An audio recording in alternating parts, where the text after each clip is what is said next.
by way of media interviews. So we create a lot of pitch angles, try to tap into current events, any way we can elevate their brand messaging and goals. Hello, everybody, and welcome back. Another week means another episode of Leaders Talk. As usual, it is I, Andrew Dupe, your Chief Relationship Officer here at Leaders Press, your intrepid host. And today I have a very special guest. I have with me today Adrienne Mazzone. She is the president of the Transmedia Group.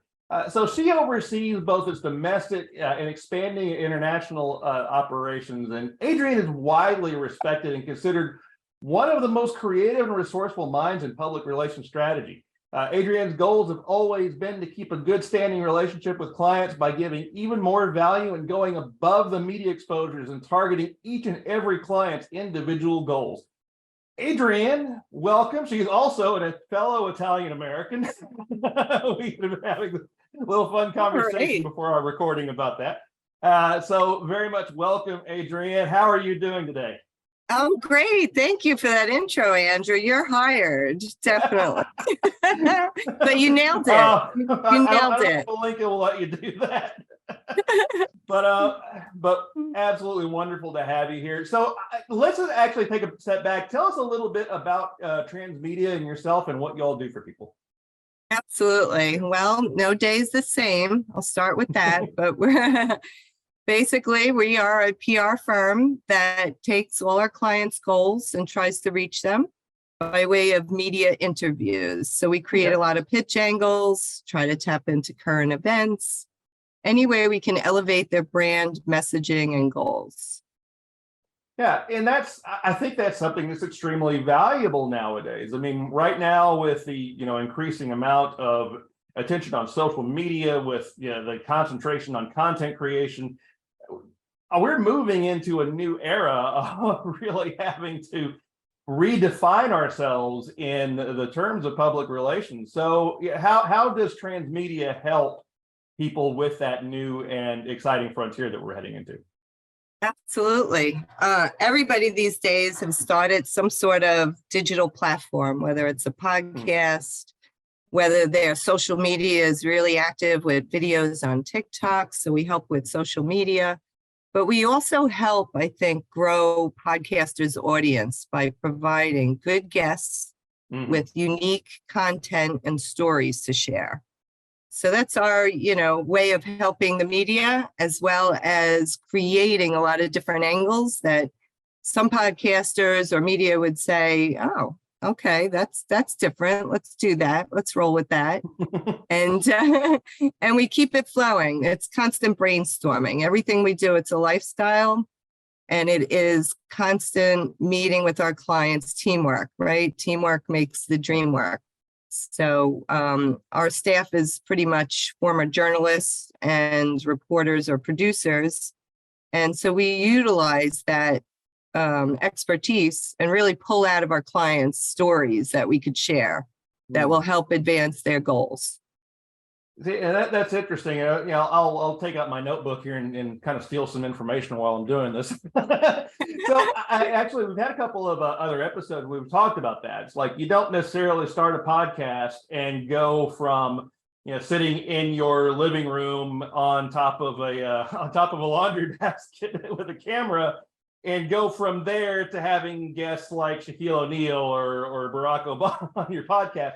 How do you do that, though? How do you actually break into this massively crowded field of content creation and find and be able to actually attract the kind of guests like, somebody like Adrienne Mazzone to come on your show and begin to really engage your audience? Yeah, that's right. It's funny you did say laundry room, because I did have a podcast way back when, and I did it out of the laundry room because it was the quietest room in the house. Frighteningly large number of people I've heard that have done that. Yeah, no, it's so funny. Let me change over to laundry.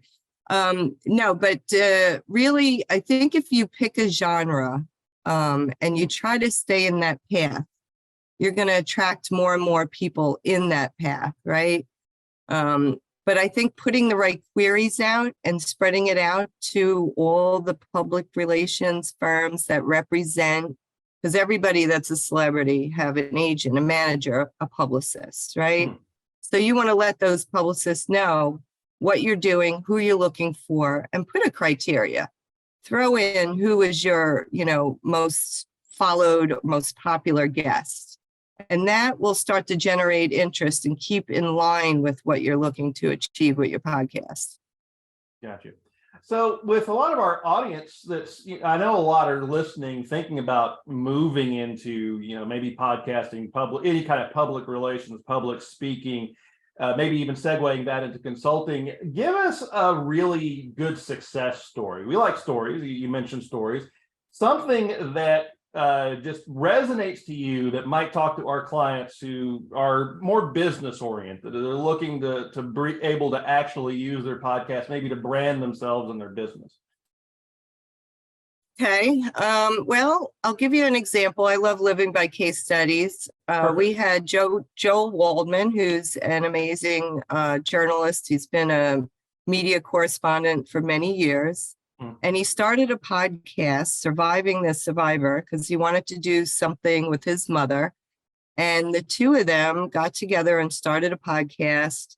They approached us looking for some PR. And what it was a constant flow of messaging, talking about the show, about his background, about the guests that came aboard, bringing them into events like Podfest. We went up to Podfest, running around there, taking photos. Then what I did, I used my power of writing and I did a recap and I took pictures while I was there and I serviced those to the media. So that story got picked up by South Florida Insider. The Miami Herald grabbed my pictures for an interview that they did on Joel. And it just rolled from there, where it really hit a lot of exposure that attracted sponsorships. So now his podcast is like a sailboat that sets sail, and it's doing very well. He's kind of aligned with the famous Nancy Grace that does the crime online podcast, and it's very popular now in that arena. Anybody that has survived some sort of crime that comes on and talks about it. Gotcha. That stands out to me. You mentioned that kind of, maybe like true crime podcast, things like that. I watched the show that was the Steve Martin and Martin Short, Only Murders in the Building, and they're talking about them trying to do a podcast and against other podcasts and all of this world. Podcasts everywhere, and they're all trying to stand out. How do you stand out? You mentioned a little bit about how you do that, but how do you manage to get yourself above just all of the white noise and become something that people are actually going to tune in and listen to? And, you don't just have your same 6 friends listening to it over and over again. Yeah, no, it's a lot of PR. It's a lot of social media, getting your friends to share and talk about it. But I do think it's up to the interviewer or the host to pull out something that's unique, that hasn't been shared before. What's the meat and potatoes?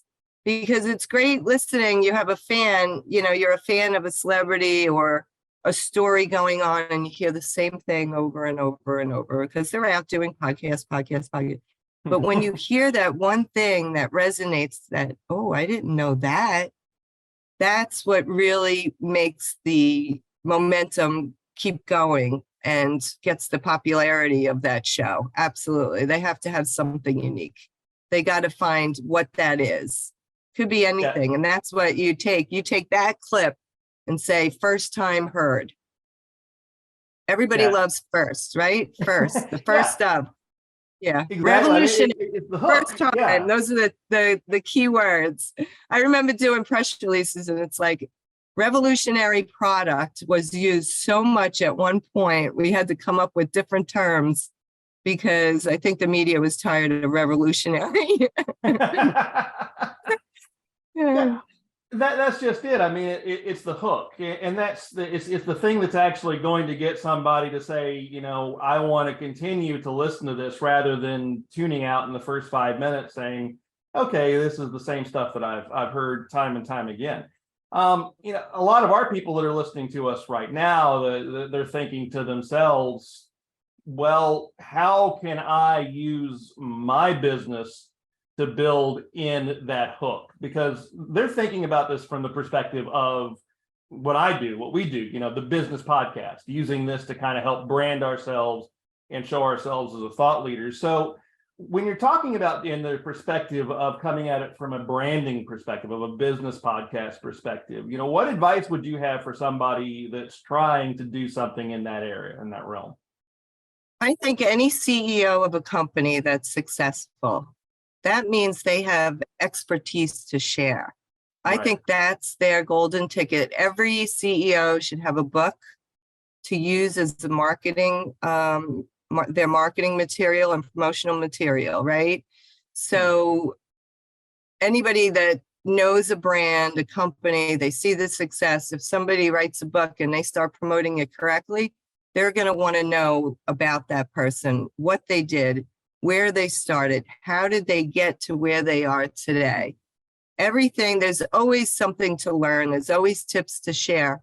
But I do think that just about every CEO should have their book, should be out talking about their book on podcasts, talking about their company, share those success stories. It's only great branding for themselves. I think that's a given. I think that's where to start. That's a good starting point. Well, I love hearing that. Yeah. Being we're a you, publisher and many of our audience are thinking about writing a book. I promise yeah, you can talk I about didn't all pay your for that, guests. I didn't pay for that endorsement there or that, ladies Yeah. and gentlemen. But that really is important, that branding yourself is really what you're doing when you're building a podcast, isn't it? Absolutely. And I think, well, shifting from podcasts to books, because when you have a company and a book, you can very well wind up having your own podcast. If you're a guest enough on a podcast all over and people are following you, liking you, that's when most people jump and say, I think it's time I have my own podcast. Everybody wants to talk to me.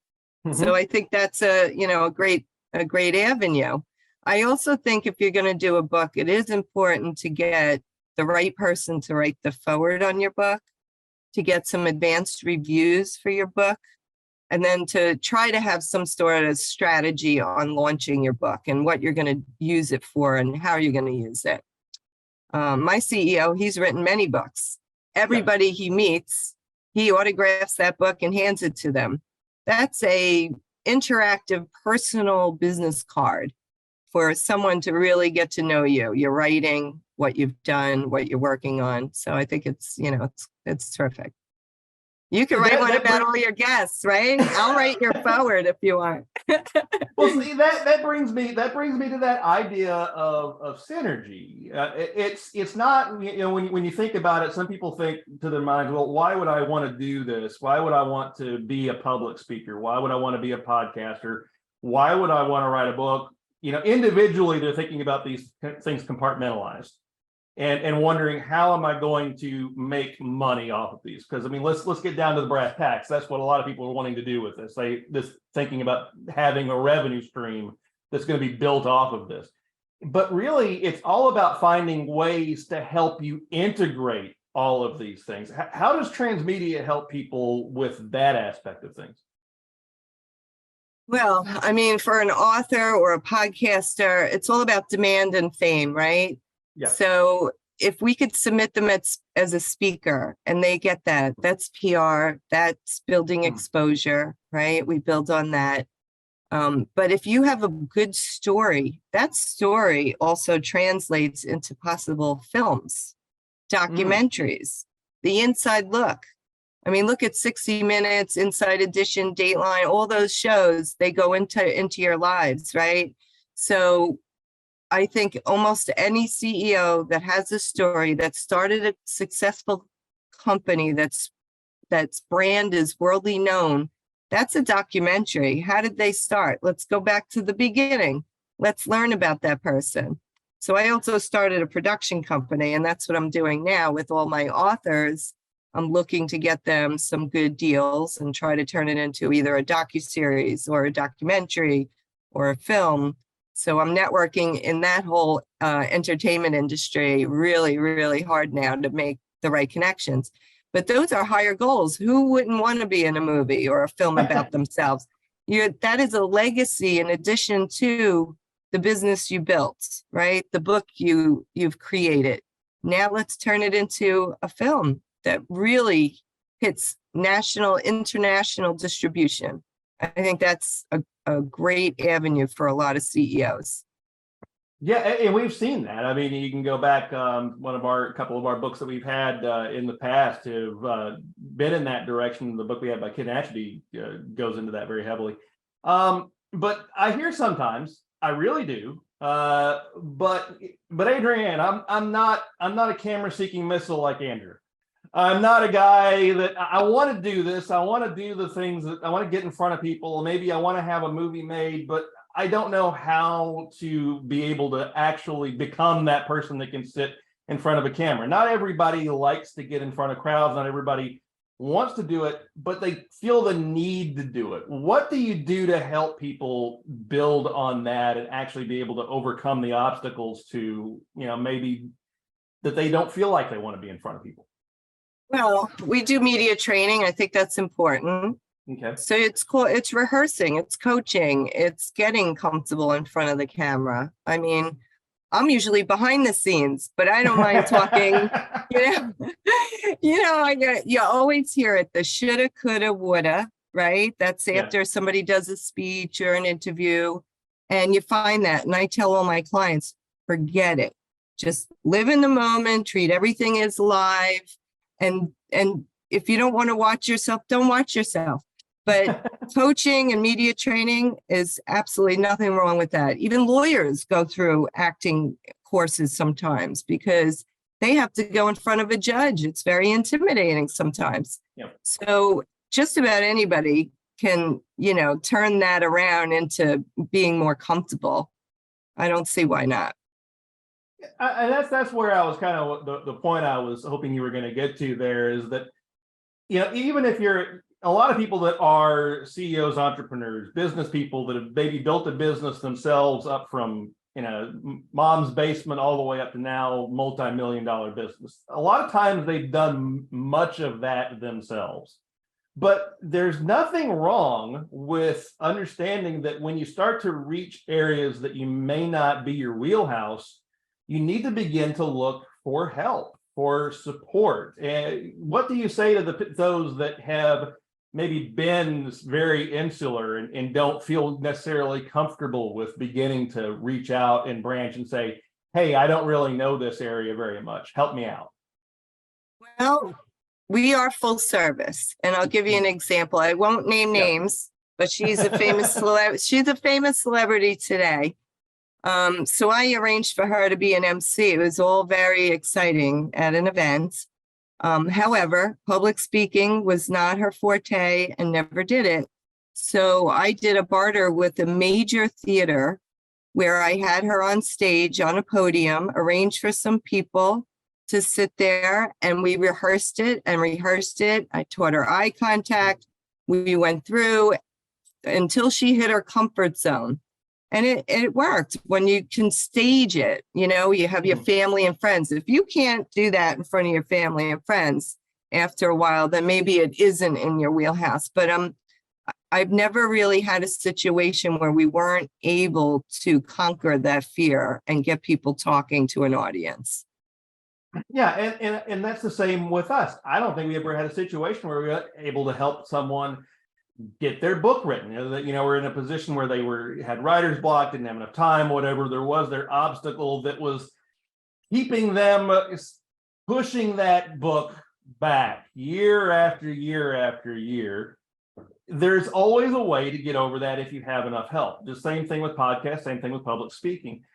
So what do you say to those that have been pushing everything back year after year? I kind of know what I think you're going to say, but I want to reiterate it a little bit for the audience. What is the danger of waiting and continually waiting is kind of what I'm getting at here. Well, I'm always very comfortable with my clients, and then the Italian comes out at me. I said, just do it. Just do it. What are you waiting for? No, but I do. I'm one day at a time, a little bit each day, whatever it takes, but get it done. life is short. You gotta, if you have a passion, you want to get words down, do it. Just write it, type it out, text it, voice text it to yourself, whatever works, and then compile it, but make it happen. Don't delay.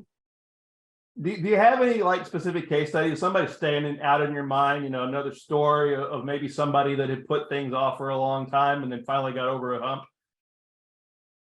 No one really stands out in that area for me. I'm always encouraging. I'm trying to get people to do things, whatever it is. I'm like, you could do this. I've actually had potential clients reach out to me in the very beginning of starting like a product, and I would help them along the way, give them advice, tips. I'd look at designs, color schemes, fonts, whatever it is, because I know at one point they'll hire me to do their PR because I've been with them every step of the way.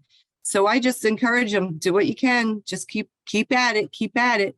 I worked with one woman who launched a sunscreen, and we stayed in touch for quite a while, and I listened to her, what she was going through. I was there, I was an ear, I was advice, and then finally she became a client, launched, success. So I would just say, do what you can each day. That's it. Yeah, I love hearing that. I love it, because what you're talking about is a little bit about what I wrote in my book, about how you build partnerships and how, selling a product is one thing. And my book's even called Don't Buy the Watch. Like, you don't spend your $30,000 on a Rolex. Spend it on something that actually is going to have a beneficial relationship long term, because I feel like that's a case we have with a lot of our authors, is that when they came to us, they began to build that long-term relationship that began to segue into other things. So what do you feel is the importance of that kind of partnership? And I mean, I'm looking at you in kind of a coaching, mentoring position with your clients. How does partnership benefit in the long term, the longer you go with somebody? You have to, it is a partnership when you work with somebody. You build a relationship, you get to know, like, I have Mark Ambello. He's written 8 books, going on his 9th book. He's brilliant. He's an attorney. He's a human rights advocate. So we've actually worked with him on writing op-ed articles and getting them published. We promote anytime he gets an award, submitting him to places. So I guess it is where it's a constant, what are we doing? What can we talk about? Just to keep that momentum going. I'm sorry, I think I got a little off track there. No, it's all good. But what's actually standing out to me here a little bit too is just the idea that, we're talking, you're in media, podcasting, that kind of area. We're in the publishing area. I mean, obviously I'm kind of bridging those worlds. When you're in this kind of a business, when you make the kind of connections you do, it opens the opportunities for a lot of joint ventures as well, doesn't it? To begin to actually build business partnerships that begin to work synergetically with each other.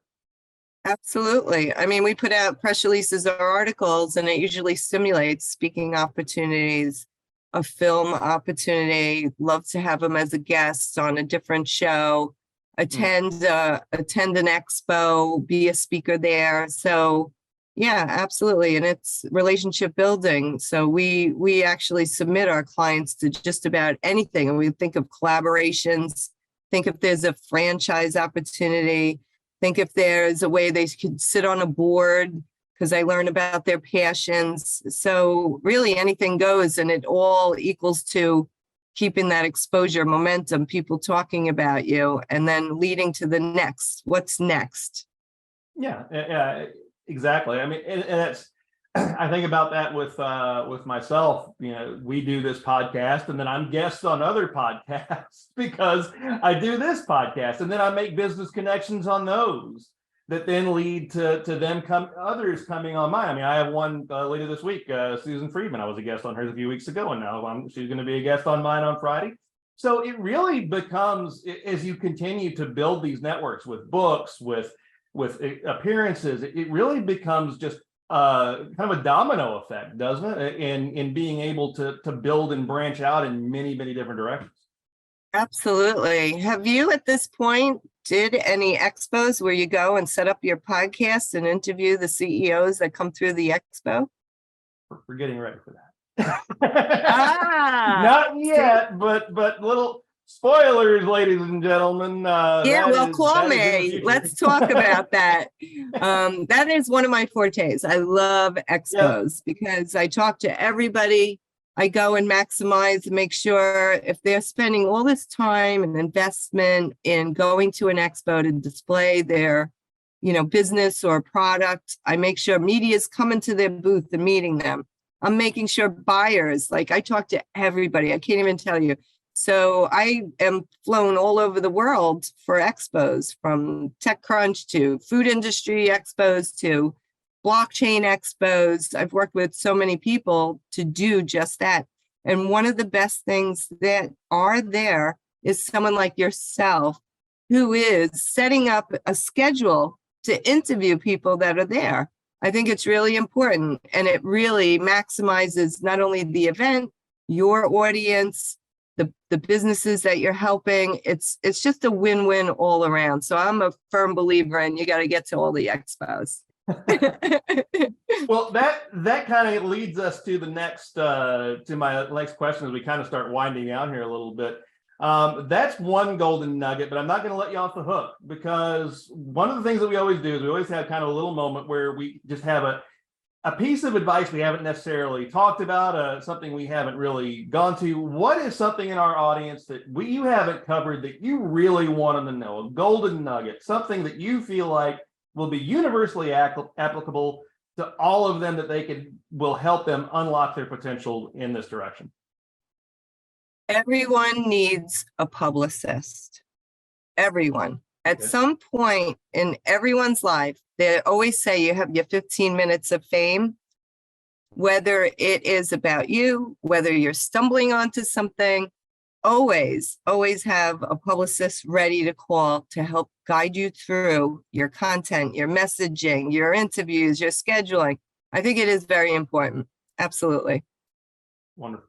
All right. Well, ladies and gentlemen, get help, have a publicist. Adrienne, how can people find you to be able to get help and find publicists or do whatever they need to do? Oh, go to transmediagroup.com. I'm there. My email's there. Phone number's there. I'm all over. Just Google me. You'll find me. Fantastic. Google Adrienne and you will find her. I love it. Well, thank you so much, Andrew. Yeah, I'm happy to talk to anyone. I'm full of ideas and introductions and ways to work together. There's very rarely do I find someone that I cannot work with. That's very, very rare. I don't think it's really ever happened. There's always a way to work together. So feel free to reach out. Fantastic. And we feel the same. I think it's been our experience as well. So Adrienne, we could probably go on about this for a long time, but I really appreciate you coming on and spending your time with us today. And it was a great pleasure. And we really wish you the best of luck in everything you all do going forward. Thank you. And I'll be sure to keep you posted. I expect it. All right, Andrew. Take care. Have a great day. You too.